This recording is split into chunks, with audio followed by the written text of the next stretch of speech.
நிதி நெருக்கடிக்கு மத்தியில் இந்தியாவில் ஒலிம்பிக் போட்டியை நடத்த வேண்டியது அவசியமா என்று திமுக எம்பி எழுப்பிய கேள்விக்கு மத்திய அரசு பதிலளித்துள்ளது.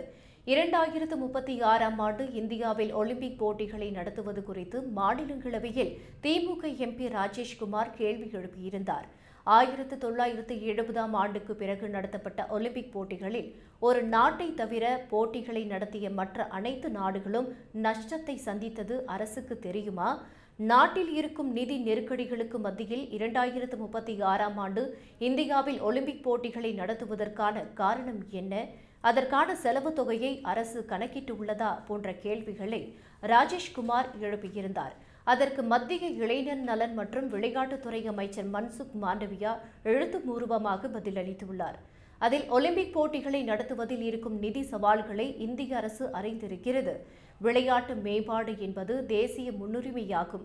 அது சுறுசுறுப்பான வாழ்க்கை முறை, குழந்தைகள் மற்றும் இளைஞர்களின் வளர்ச்சி, வேலைவாய்ப்புகள் போன்றவற்றை ஊக்குவிக்கிறது.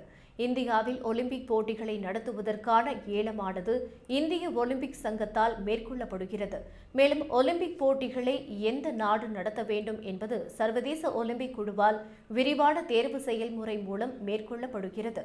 ஒலிம்பிக் போட்டிகளை நடத்துவது தொடர்பாக மத்திய அரசின் செலவினங்களை மதிப்பிடும் நிலைக்கு சர்வதேச ஒலிம்பிக் குழு இன்னும் செல்லவில்லை என மன்சுக் மாண்டவியா தெரிவித்துள்ளார்.